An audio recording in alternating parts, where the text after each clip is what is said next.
They said time moves only forward, like an arrow shot into the dark. But what if I told you, perhaps we misunderstood its true shape? Today I speak not as a scientist for the world, but as a man who has seen something he cannot unsee. A thought experiment, no. A revelation, a machine theoretical, yes, but frighteningly plausible, that could peer into what we call the future. I ask you to imagine a device not made of gears and wires alone, but of principles so deeply woven into the fabric of reality that we hardly recognize them. At its core lies the concept of quantum entanglement, the bizarre connection between particles separated by vast distances, where the state of one affects the other instantaneously. I once called it spooky action at a distance. I was skeptical, but in my later years even I began to see there is something we do not understand. Now take that mystery and place it within a framework of time. Not linear time, but what physicists today call a block universe. In this model, past, present, and future coexist like pages in a book.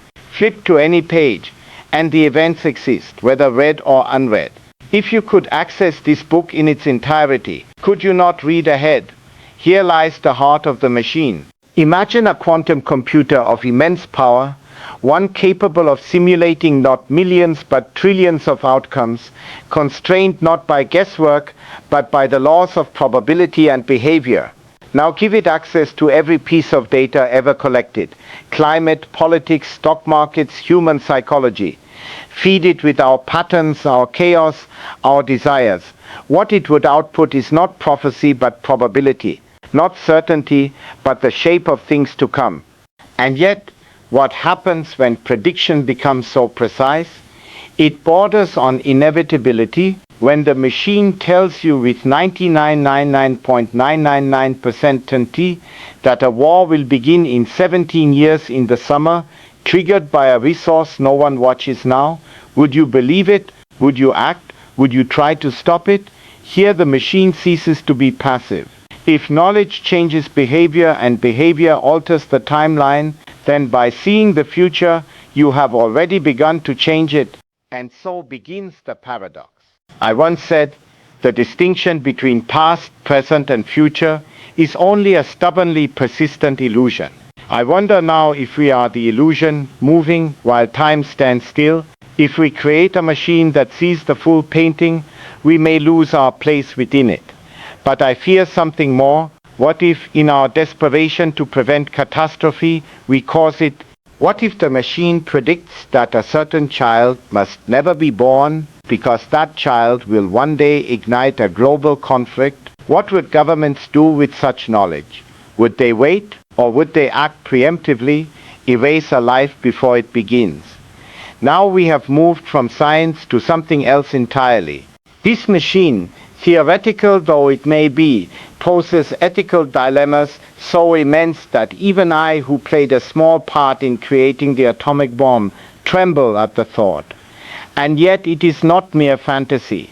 The components already exist in fragments, quantum computers being tested in hidden labs, algorithms that learn your desires before you name them, satellites mapping every breath of the planet. Combine them, fuse them, and you have a mirror that does not reflect your face but your fate. There are whispers, oh yes, even now, of military projects with names that are erased before they are written, of black budget operations simulating future geopolitical events. They do not call it time travel.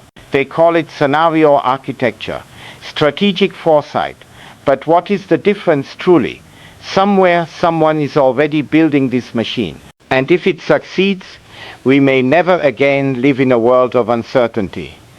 Every step planned, every outcome predicted. And while that may sound comforting, it is also a kind of death, the death of spontaneity, of choice, of mystery. A machine that sees the future may not only observe it, it may define it.